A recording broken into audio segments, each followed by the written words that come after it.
the most secret person in history. He has secret and dangerous knowledge called Ilm al-Ladunni. With the permission of Allah, he knows about the past and the future. He goes beyond time and space, can travel through time, and leave signs in every age. But his duties are not normal. They are usually strange, and they will last until Qiyamah. He is mentioned in the Qur'an. With the permission of Allah, he appears in different parts of the world and helps people. Sometimes he can take the shape of someone else and meet you with a face you don't know. Maybe one day you saw him, but didn't even realize it. How does he have the secret to live until the day of Qiyamah? How old is he now? Is he a prophet, an angel, or something else? We will look for the answers to all these questions. Get ready to watch the mysterious life of Khidr alayhi salam.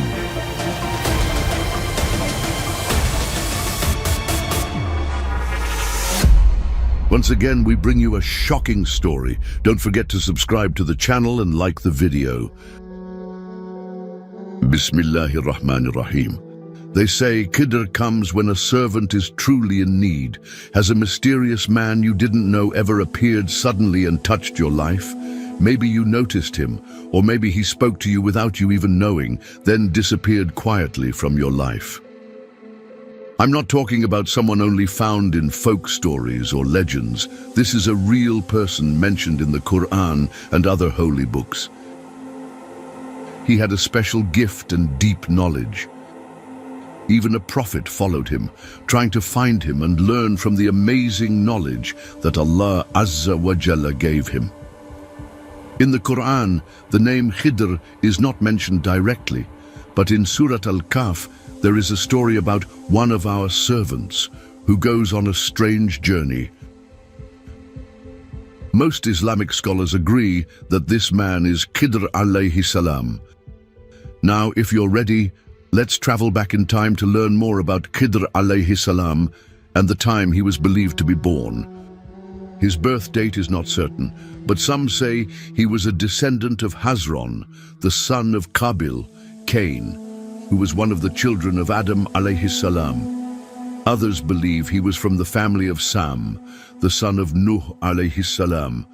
Another interesting story says that Khidr alayhi salam and Dhul Qarnayn alayhi salam were cousins, the sons of two sisters. Our Prophet Muhammad alayhi salatu wasalam explained in a hadith why Khidr was called Khidr al-Khadir. He was called al-Khadir because when he sat on dry grass, it became green and full of life. One of his greatest qualities is the belief that with the knowledge given by Allah, he is still alive even after thousands of years, and he secretly walks among us. Many people believe that Khidr alayhi salam appears in special moments and changes the course of certain events. Yes, the truth is, every living being will taste death. But then, how is it possible that Khidr alayhi salam has lived for so long?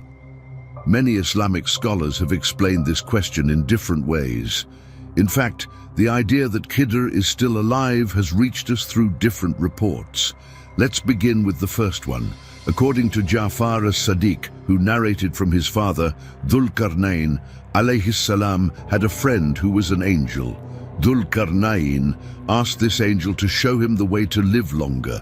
The angel told him to find the source of life, where the water of eternal life, called Abul Hayat, could be found. It was hidden in darkness. Khidr alayhi salam went ahead of Dhul Qarnayn, and he was the one who found the water and drank it. Dhul Qarnayn could not find it.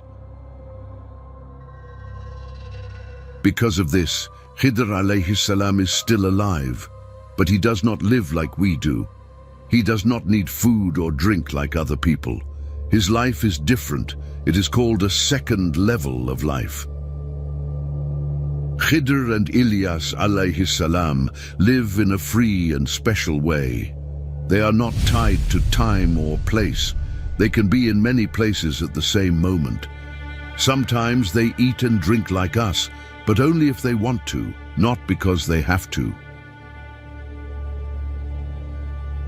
Some spiritual scholars say there is a special spiritual rank called the station of Khidr. A person who reaches this station can learn directly from Khidr alayhi salam and even meet him. Khidr helps people in hard times. He removes their problems. With the permission of Allah, he can appear in many places at once and help people. He supports those who obey Allah and walk on his path. His help comes from places that people never expect, and most of the time, they don't even realize it. He can also take the form of another person. Khidr alayhi salam has a special knowledge given by Allah. This knowledge is known as Ilm al-Ladunni, Ilm al-Batin, or Ilm al-Ghaib. It includes both the past and the future. This knowledge cannot be learned through study. It is a gift and a mercy from Allah. And Khidr alayhi salam has been blessed with it. According to a report by Ka'b al-Ahbar, there are 4 prophets among people who are still alive, and they are a form of protection for the people of the earth. 2 of them are on earth, Khidr alayhi salam and Ilyas alayhi salam. 2 are in the heavens, Isa alayhi salam and Idris alayhi salam. Most Islamic scholars say that Khidr alayhi salam is a prophet, but they disagree on whether he is a messenger. For people like Khidr, life and death are not so different. They reach a higher form of eternal life.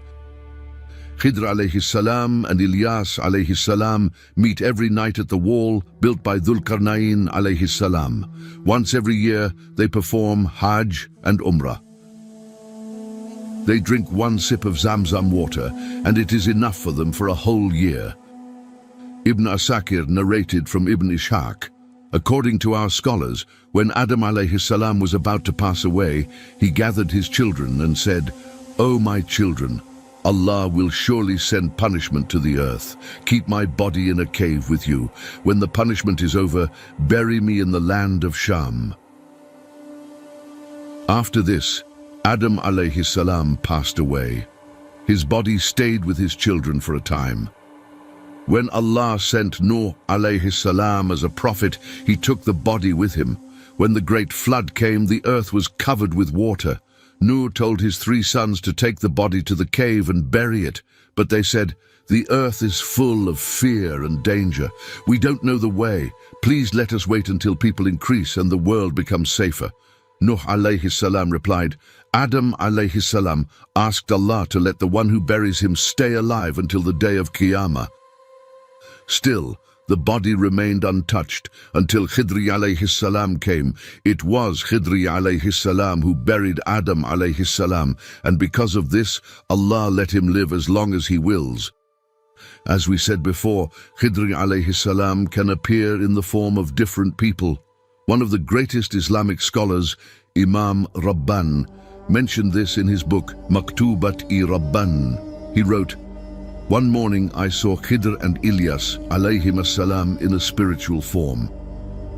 Khidr alayhi salam spoke in a spiritual way and said, 'We are in the world of spirits. Allah has given our souls such power that we can take on the shape of human bodies and appear like them.'" Now let's move on to the most well-known and mysterious part of his story, the journey of Khidr alayhi salam told in the Qur'an and in the Hadiths. Khidr alayhi salam taught Ilm al-Ladunni, the hidden knowledge, to Musa alayhi salam.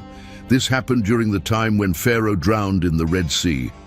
After this great event, Musa alayhi salam led his people to safety. His people were amazed by the knowledge he had.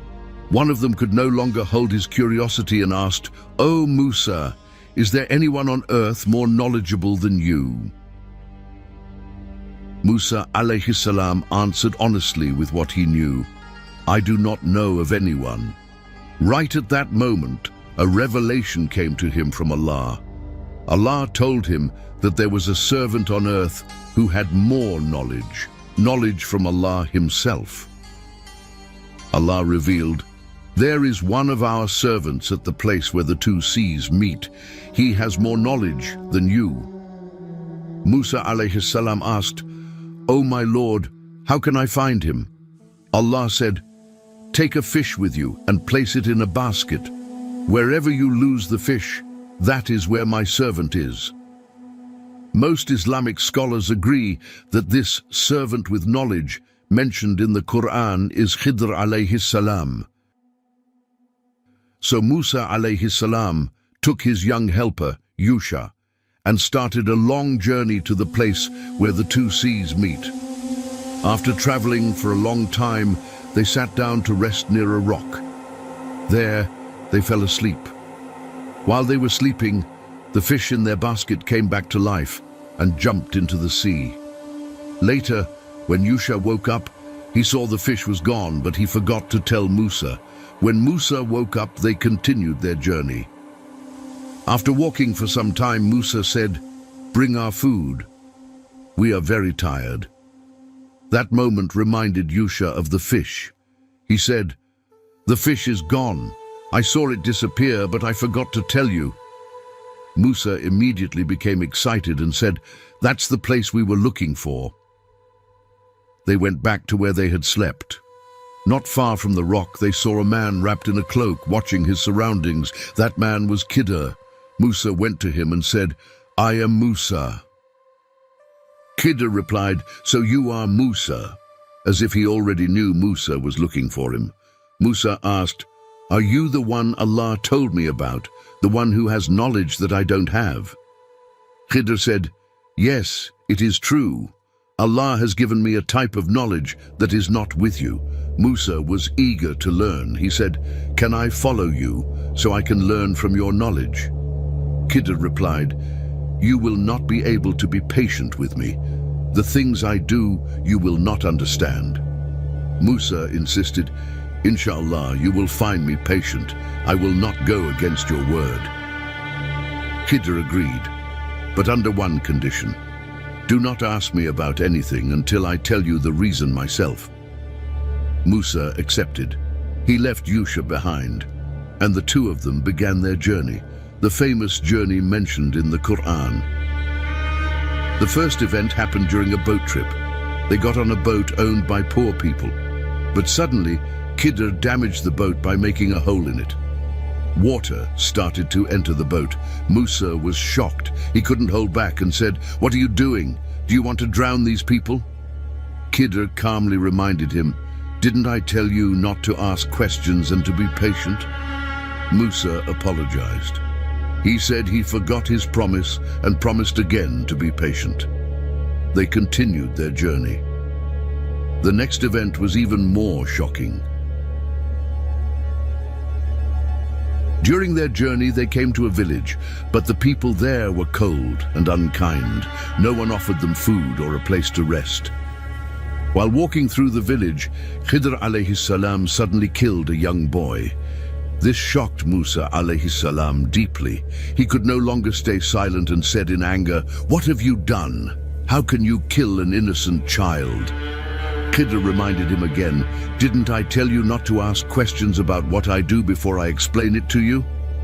Then he added, "This is your final warning. If you question me again, our journey will end here." Musa alayhi salam felt truly sorry. He apologized and promised once more, "This time I will not ask anything. I will be patient and follow your words." They continued their journey. Later, they came across a wall that was about to fall down. Without being asked, Khidr alayhi salam repaired and strengthened the wall. Musa was surprised again and said, "You worked so hard, at least you could have asked for payment." At that moment, Khidr stopped.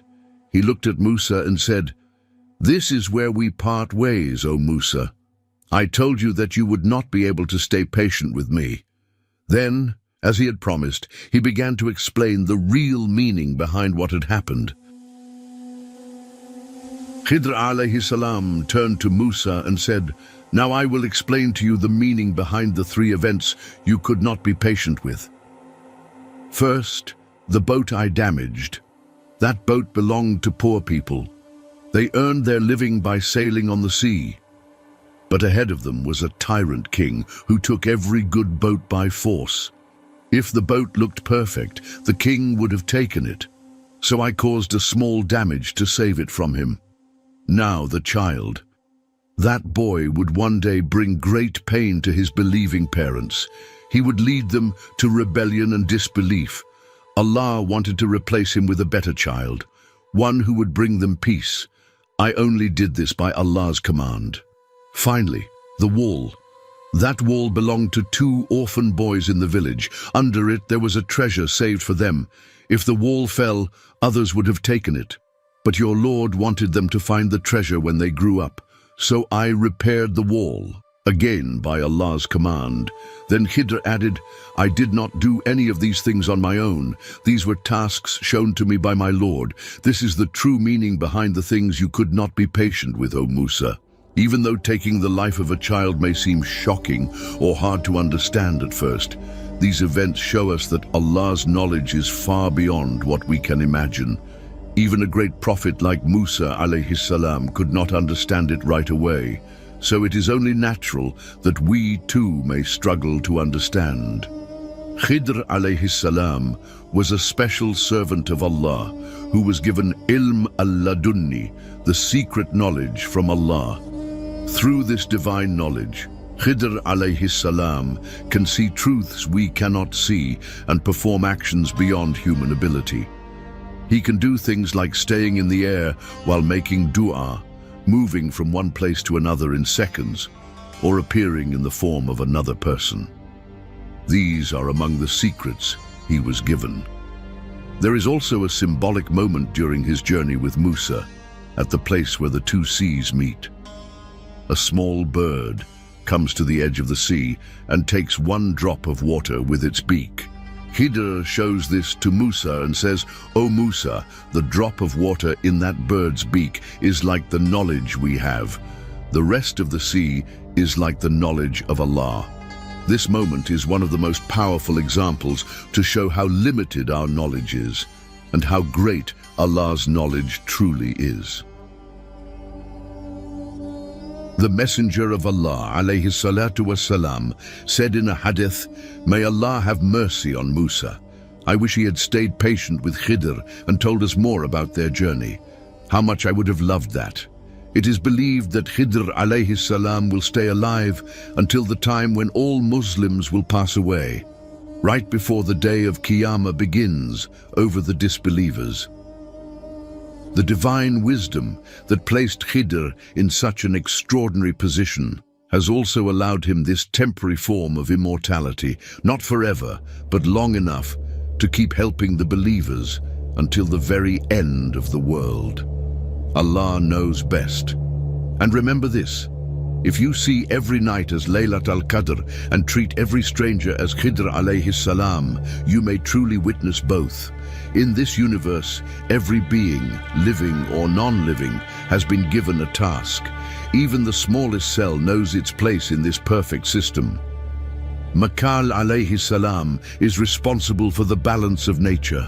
Azrael alayhi salam is assigned to take souls. Even rocks, rain, trees and tiny insects, each has a special role. Everything in creation works in perfect order through those whom Allah has assigned. And even the events we see as bad are actually part of this divine system. Sometimes we think a virus has spread across the world and we are dying. Or we look at wars everywhere. We see children losing their lives. With our limited minds, things may seem dark and hopeless. But the saying, there is goodness in everything, is not without reason, because goodness doesn't only mean happy events. Sometimes we face situations that look terrible. But if we say Allah has a reason behind this, even if I don't understand it now, then Allah may begin to show us the hidden wisdom. But if we meet such events with negative thoughts, it becomes harder to see the wisdom behind them. Now you know, someone who looks like a person in need might be much more than that. One day on a bus, another day in a market, maybe even right now. He is among us. Lastly, we believe that some characters in TV series may be inspired by him. For example, in Game of Thrones, the character Arya Stark meets a mysterious figure. He looks like a man, but has supernatural skills. He moves with such speed, you feel like he's traveling through time. Arya admires him and wants to learn from him, but it's not easy. In the beginning, she struggles to follow her teacher, but over time, her admiration grows. Her teacher has many faces.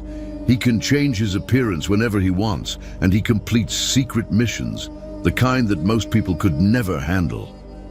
In the end, even Arya rebels against him. Doesn't this sound a lot like our story?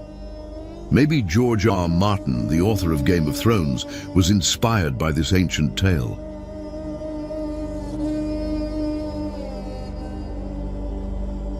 If you liked this video, please don't forget to hit the like button and subscribe to our channel.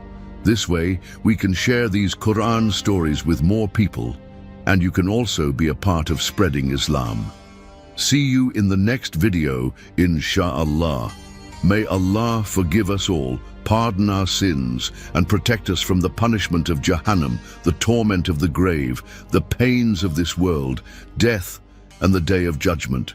Please join this dua in the comments with your favorite personal prayer. And if you've ever had a moment with someone you think was Khidr, please share it with us. The terrifying and incredible life story of King Firaun. A king who said, "O Bana Israel, I am your greatest creator. You must worship me alone." A king whose body has amazingly stayed untouched for 3,000 years. He could eat a young camel in one day, but he never got sick. But his strength began to poison him. The most cruel ruler of ancient Egypt. A king who went against Allah and his prophet, Musa. The cursed king destroyed by Allah. The worst criminal of Jahannam. Firaun. Once again, we bring you a shocking story. Don't forget to subscribe to the channel and like the video to support us. You can suggest any story. We might turn it into a video for the channel. If you're ready, let's begin.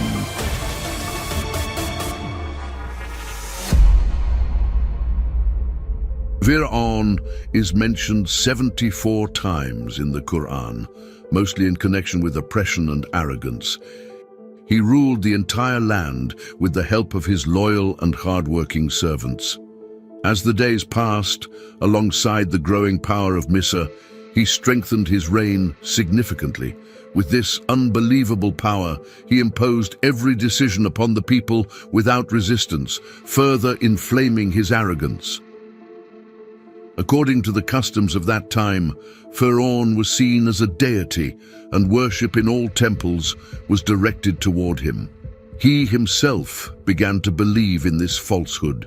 He thought of himself as a god worthy of worship, and believed that he was the creator of everything. Oblivious to what awaited him, he continued his life, oppressing people and indulging in pleasure. But there was one thing he had forgotten. Allah's judgment upon him was near. A judgment that would serve as a lesson for all of humanity. Let us take a look at the land of Misr, where this historic event, a lesson for all times, took place. The Nile River was one of the lifelines of the kingdom. Located in Misr, the Nile is among the largest rivers in the world. It is known for almost never drying up, even in summer, and for its immense length. The river enriched the soil with minerals, making it fertile. Bringing water to the dry desert lands, the Nile transformed the area into a region abundant in crops. Misr flourished and continued to grow. With livestock farming and maritime trade, the kingdom expanded its economic wealth even further. While Firaun lived in his palace, the people, especially the slaves, worked relentlessly to maintain this system.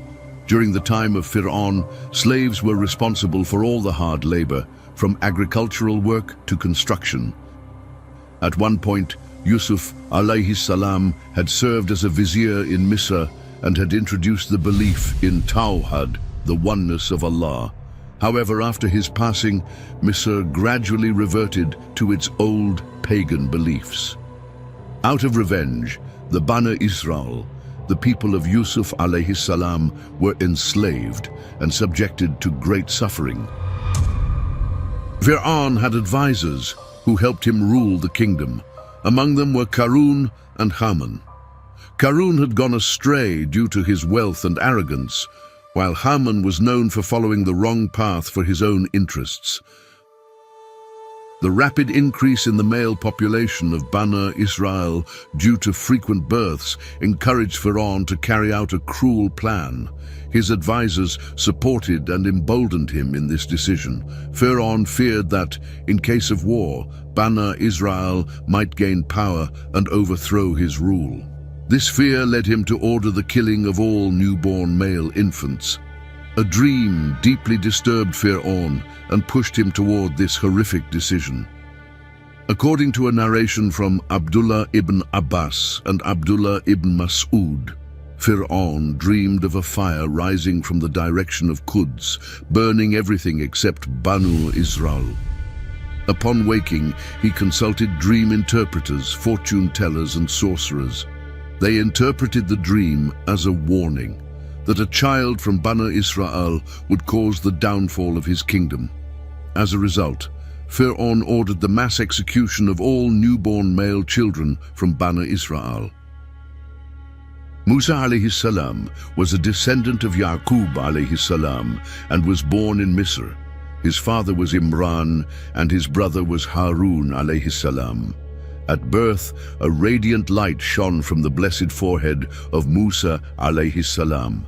Witnessing this, the midwife who delivered him was struck with awe and admiration.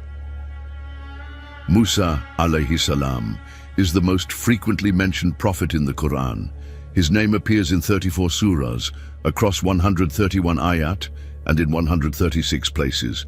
When considering indirect references to him, the number of verses reaches 502. Musa alayhi salam was a strong, powerful, and large-built man. He had straight hair, a broad physique, and was known most for his noble character, purity, and modesty. With Fir'aun's command, soldiers set out to carry out the execution orders. Musa alayhi salam's mother was helpless against the cruel men who sought to kill her newborn son. There was nothing she could do except turn to Allah with a sincere prayer. She knew that only Allah could save her and her child from this disaster. At that moment, Allah inspired her with divine guidance, which is described in the Qur'an as follows: "Nurse him, but if you fear for his safety, cast him into the river. Do not be afraid or sad, for we will return him to you and make him one of our prophets." With this inspiration, the heart of Musa alayhi salam's mother was filled with peace. She fed her child one last time as the soldiers approached their home. Without hesitation, she placed her beloved son in a small cradle and set it afloat on the Nile, completely trusting in Allah. Allah would honor her trust with a beautiful reward. She would not only be reunited with her son, but also become the mother of a prophet. Meanwhile, Musa alayhi salam's sister secretly followed the floating cradle as it drifted down the river. The small cradle, carried by the currents, reached the front of Fir'aun's palace. As the cradle floated down the river, our mother Asiya, the wife of Fir'aun, noticed it. She was a woman of deep faith who endured immense suffering under the tyranny of Pharaoh.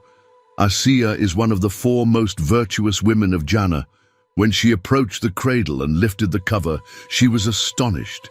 Inside lay a beautiful baby with a radiant face, unaware of everything happening around him. At that moment, her heart filled with peace and love. The child was so endearing that it felt as if his love traveled straight into her heart. With her noble character and wisdom, she immediately went to her husband, Fir'aun. She told him that she loved this child and asked him not to harm him. This moment is described in the Qur'an as follows. Fir'aun's wife said, "He will be a comfort to my eyes and yours. Do not kill him. Perhaps he will benefit us, or we may adopt him as our son." But they did not realize what was to come. By Allah's wisdom, Fir'aun remained calm and agreed. With this, Musa alayhi salam began to grow up in the palace. Despite all the obstacles, by Allah's will, the baby ended up in the very palace of the one who had ordered the execution of all male infants. As time passed, a new problem arose. The baby refused to nurse from any wet nurse. Meanwhile, Musa alayhi salam's sister had been secretly following the cradle and quickly stepped in. She approached the guards and said, "There is a woman I know who may be able to nurse him." She was referring to his real mother. This event is described in the Qur'an. And the mother of Musa said to his sister, "Follow him." So she watched him from a distance while they were unaware. We had already forbidden him from nursing from any woman, so his sister said, "Shall I direct you to a family who will care for him for you and treat him well?" Thus, they accepted her offer.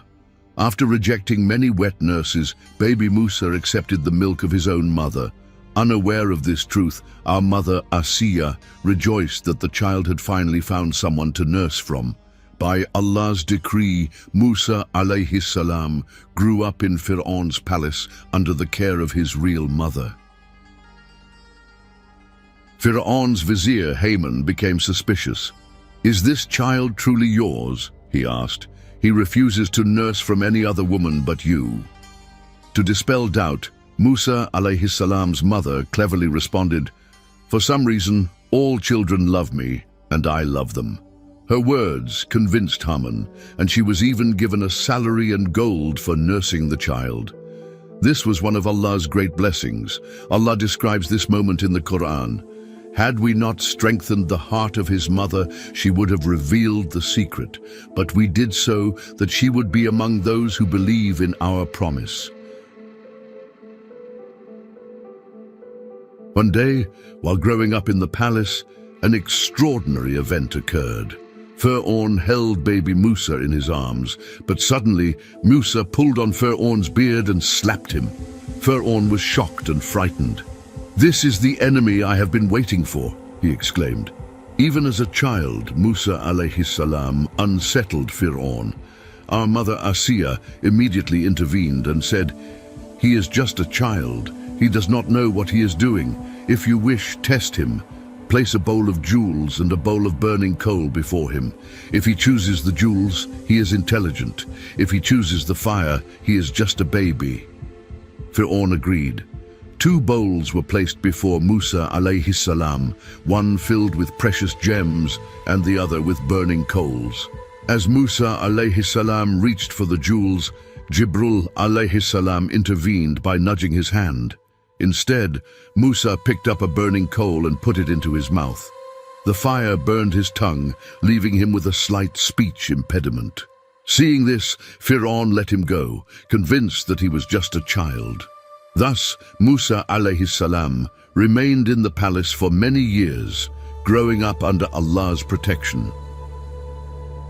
All of Misr was under the rule of Fir'aun. The people were divided into rigid social classes under his command. He held absolute power over administration, military, law, and religion. Fir'aun was a cruel tyrant. His brutality was so extreme that he would impale people on stakes and have them split in half for punishment. It is said that he lived for 400 years.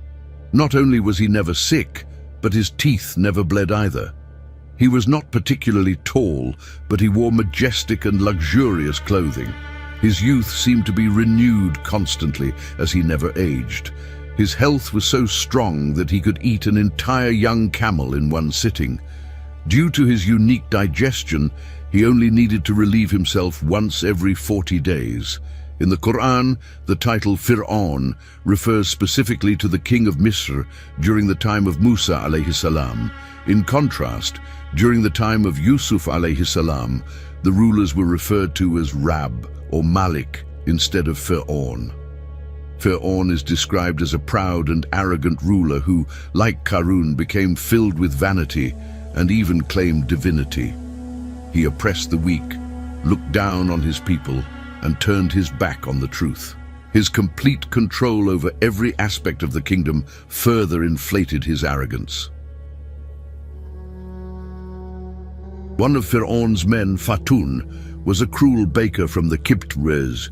One day, he was seen beating a man from Banu Israel named Samir. Samir called out to Musa alayhi salam for help. Musa intervened, pushing Fatun aside and striking him. However, with just a single blow, Fatun fell to the ground and died. Musa alayhi salam was deeply saddened. He had no intention of killing him. His only goal was to protect Samir. In his sorrow, he turned to Allah in repentance, seeking forgiveness. The Qur'an describes this moment as follows. Musa entered the city unnoticed by its people. He found two men fighting, one from his own people and the other from his enemies. The one from his people asked for his help against the enemy. Musa struck the man and caused his death. He then said, "This is the work of Shaitan. Indeed, he is a clear enemy who misleads." At the time, Musa alayhi salam had been calling people to the oneness of Allah, which angered the Khidrs. This is why he entered the city at a time when most people had retreated to their homes. When Musa alayhi salam said, "This is the work of Shaitan," he was not referring to his own action, but rather to the crime of the Khidr man, who had already deserved punishment. Still, since he had not been commanded by Allah to kill him, he repented for his unintended action. "O my Rabb, I have wronged myself. Forgive me." Allah forgave him, for he is the most forgiving, the most merciful. Musa alayhi salam then made a promise. "By the favor my Rabb has granted me, I will never support criminals or those who lead others to sin." The Khidrs complained to Fir'aun, demanding that the murderer of Fatun be found. Fir'aun asked for witnesses, but no one could present any. Failing to identify the killer, Fir'aun left the city. However, the next day, Musa alayhi salam saw the same man, Samir, fighting with another Khidr. Again, Samir asked Musa for help. Musa, feeling uneasy, said, "You are truly a troublemaker." As Musa moved to separate them, the Khidr man suddenly shouted, "O Musa, are you going to kill me as you killed someone yesterday? It seems you want to be a tyrant, not someone who brings peace." The news quickly spread, and one of Fir'aun's advisors secretly warned Musa. As the Qur'an describes, then a man came running from the farthest part of the city, saying, "O Musa, the leaders are planning to kill you. Leave immediately. I am truly advising you for your own good." Musa alayhi salam escaped the city, praying, "O my Rabb, save me from the wrongdoing people." Musa alayhi salam's actions demonstrate the true meaning of tawakkul, trust in Allah, consulting and seeking advice, making a firm decision, taking necessary precautions, leaving the final outcome to Allah, praying with sincerity and accepting Allah's decree. According to Fakhr ad-Din al-Razi, Musa alayhi salam never intended to kill the Khidr. Furthermore, since the Khidr was a polytheist, the concept of qisas, equal retribution, did not apply to him in the same way.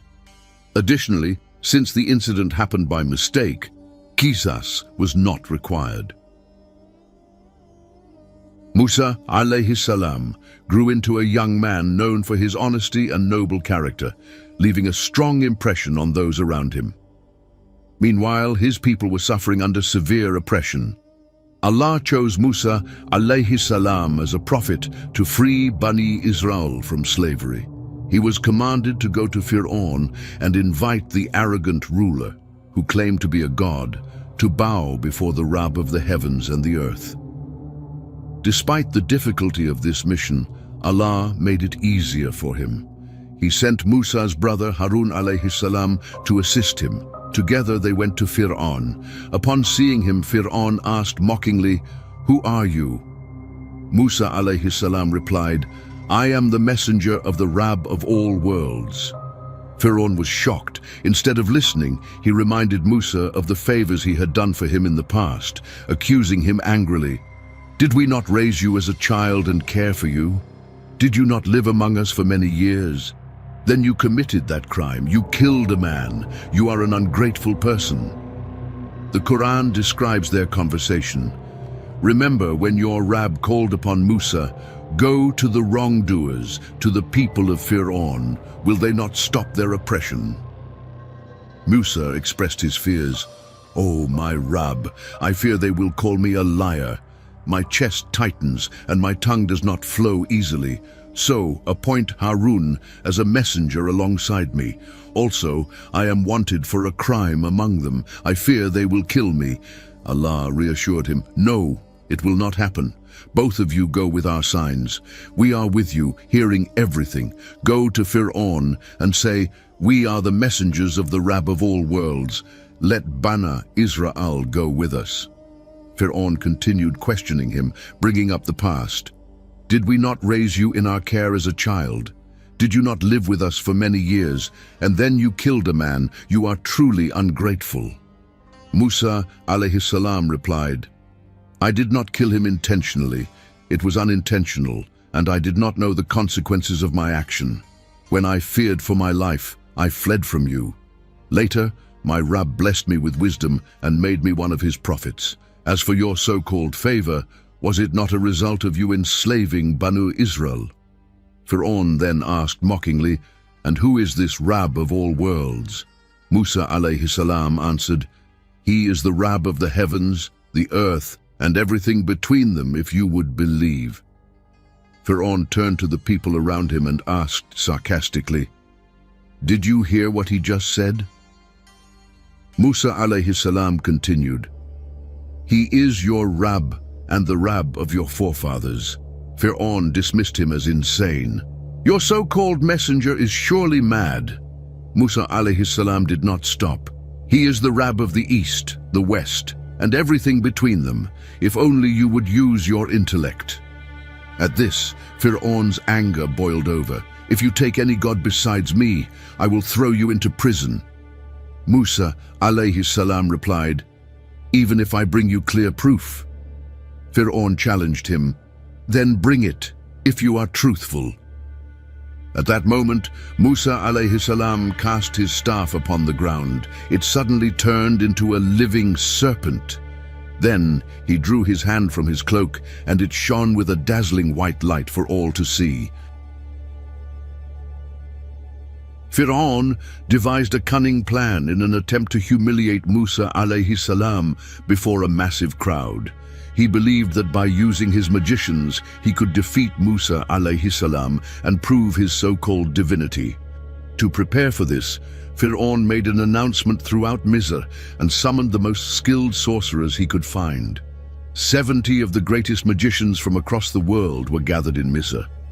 Before the big event, the chief magician ordered his men to observe Musa alayhi salam to gather information about him. As they watched, they saw something extraordinary. Musa alayhi salam was sleeping, yet his staff was moving on its own as if standing guard. This sight shocked the magicians, and they quickly reported it to their chief.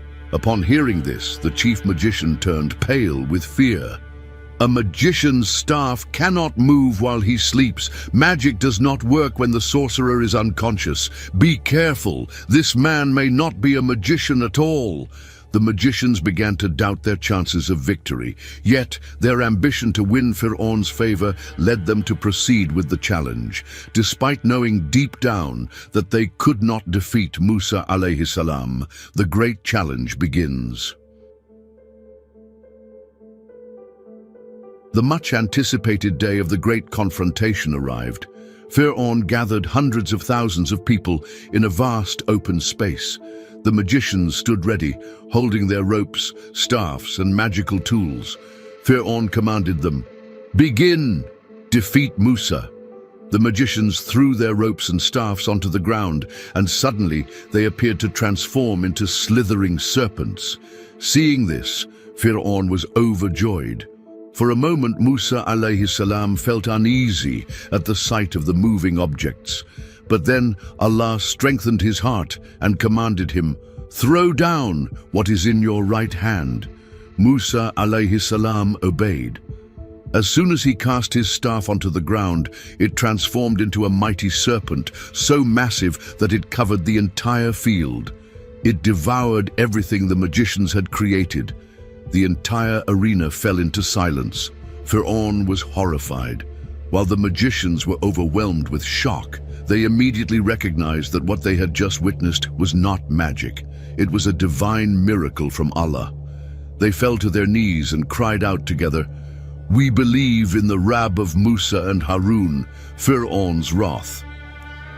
Fir'aun was enraged at what had just happened. "How dare you believe in him without my permission?" he roared. In his fury, he threatened them. "I will cut off your hands and feet on opposite sides. Then I will crucify all of you." Yet the magicians did not waver. They stood firm in their faith and fearlessly responded, "You are only punishing us because we believed in our Rabb when the truth came to us. O our Rabb, pour patience upon us and take our souls as believers." Thus they embraced martyrdom, sacrificing their lives for their faith. Fir'aun's tyranny grows. Seeing that his threats had failed, Fir'aun turned to his officials. They asked him, "Will you allow Musa and his people to cause disorder in the land? Will you let them abandon you and your gods?" Fir'aun reassured them, "Do not worry. We will kill all their sons and keep their daughters alive to serve us. We are far stronger than them and will crush them under our rule." Hearing this, Banu Israel complained to Musa alayhi salam, "We were oppressed before you came, and we are still being tortured now." Musa alayhi salam comforted them, "Perhaps your Rabb will soon destroy your enemies and make you rulers of the land. Then he will see how you act." Regardless of what Fir'aun plotted, Allah's decree was certain. Even though most of Banu Israel feared Fir'aun's cruelty, a small group of them sincerely believed in Musa alayhi salam. This was because Fir'aun was a ruthless tyrant who ruled with terror and oppression. Musa alayhi salam urged his people, "O my people, if you truly believe in Allah and submit to Him, then place your trust in Him alone." They responded, "We trust only in Allah. O our Rabb, do not let us fall under the oppression of these wrongdoers. Save us through your mercy from these disbelievers." Allah's command to Musa alayhi salam. Allah revealed a command to Musa and Harun alayhi salam. "Prepare homes for your people in Misra. Make your homes places of worship and establish your prayers. Give glad tidings to the believers."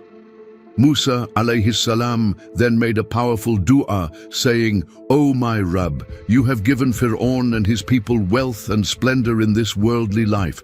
Is this so they can lead people astray from your path? O my Rabb, take away their wealth and harden their hearts so they will not believe until they see the painful punishment." Allah answered, "Your prayers have been accepted. So remain steadfast and do not follow the ways of the ignorant." Fir'aun's stubbornness led to a series of devastating calamities that shook the very foundations of his empire. Due to his defiance against Allah's messenger, Fir'aun and his people suffered from years of drought and famine. Then Allah sent upon them a flood, locusts, pests, frogs, and blood as a punishment. This is clearly stated in the Qur'an.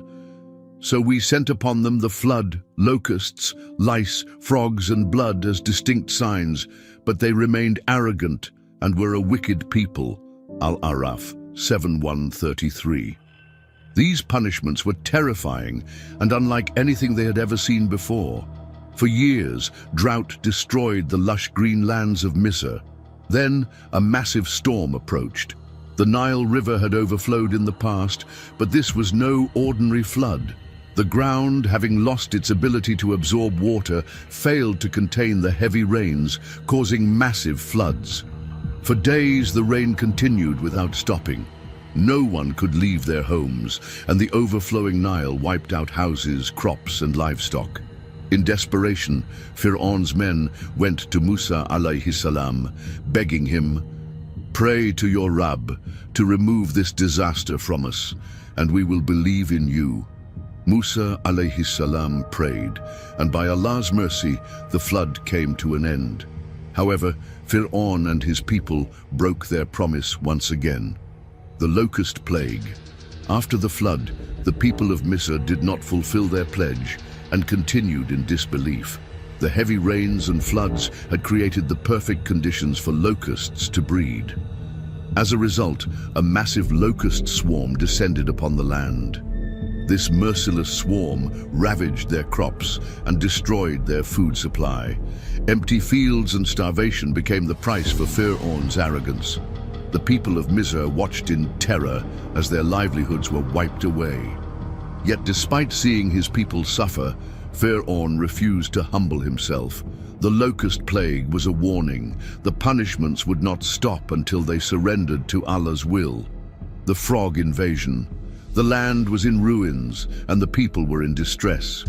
Meanwhile, Fir'aun, watching the chaos unfold from his palace, remained stubborn in his disbelief.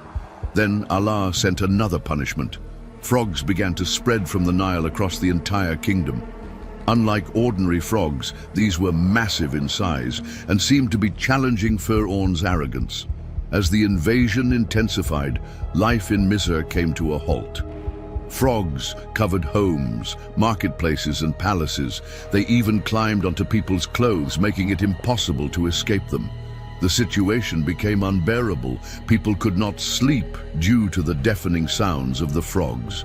Witnessing this terrifying ordeal, many began to lose faith in Fir'aun. But once again, instead of repenting, they went to Musa alayhi salam and pleaded, "O Musa, pray to your Rabb for us, as he has promised you. If he removes this punishment, we will surely believe in you and allow Bani Israel to leave with you." Yet, after every disaster was lifted, Fir'aun and his people returned to their arrogance. They failed to take heed, and more punishments awaited them. Day by day, the number of believers increased, but they needed to escape the tyranny of Fir'aun. It was a difficult decision, but for the sake of leaving behind a faithful generation, Musa alayhi salam and his people decided to flee from Misr. Fir'aun and his army soon realized what was happening and immediately set out to chase them. It was a dangerous journey between life and death, but their unshakable faith in Allah gave them the strength to move forward. When they reached the Red Sea, Fir'aun and his army had caught up with them. Before them was the vast sea, impossible to cross, and behind them was the ruthless Fir'aun and his army. Musa alayhi salam, in desperation, turned to Allah in prayer. Then Allah commanded him to strike the sea with his staff. As soon as Musa alayhi salam obeyed, the sea miraculously split in two, creating a clear pathway for them to cross. The Bani Israel, witnessing this incredible miracle, crossed safely to the other side. Even after witnessing this sign, Fir'aun's arrogance remained. Instead of humbling himself, he ordered his army to follow through the parted sea. But as Fir'aun and his men moved forward, Allah commanded the waters to return. The mighty waves came crashing down upon them, swallowing Fir'aun and his army whole. Fir'aun's last moments and his belated faith. Fir'aun and his army were now wiped from history. The Qur'an describes this moment.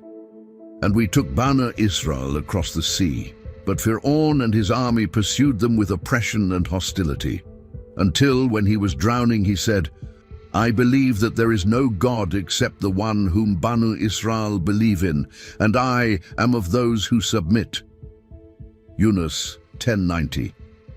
As he was about to drown, Fir'aun finally admitted his helplessness, but his faith came too late.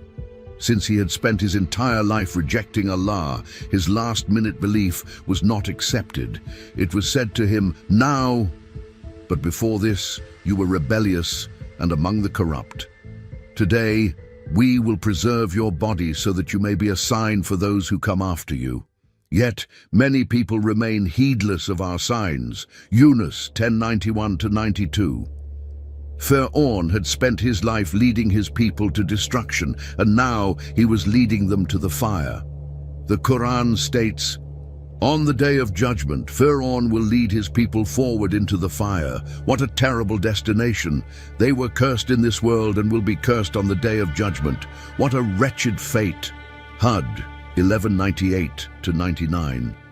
Fir'aun allowed his arrogance to destroy him. By denying the creator of all worlds, he claimed to be a false god. But in the end, he and his army were drowned beneath the crashing waves. Meanwhile, Allah saved those who had faith in him. Bani Israel, once oppressed and humiliated, were granted the lands of abundance and blessings. As the Qur'an states, "We made the people who had been oppressed inherit the lands of the east and the west, which we blessed. The good promise of your Rabb was fulfilled for Bani Israel because of their patience, and we destroyed what Fir'aun and his people had built and all they had established." Al-Araf 7:1-37. A sign for generations to come. In 1881, an English research team made a shocking discovery. While digging near Jabalain, they found a remarkably preserved body, even though it had never been mummified. Tests revealed that the body was over 3,000 years old. It belonged to none other than the arrogant Fir'aun, who once claimed divinity. His lifeless body remains a powerful reminder of Allah's justice. Even though Allah saved Bani Israel from Fir'aun's oppression, they later fell into disbelief despite receiving endless blessings. May Allah protect us from arrogance and from being among those who reject the truth for personal gain. This video needs your support to reach more people. Every subscriber helps heal another wounded heart. Don't forget to like, comment, and subscribe. May Allah bless you all. See you in the next video. May Allah protect you.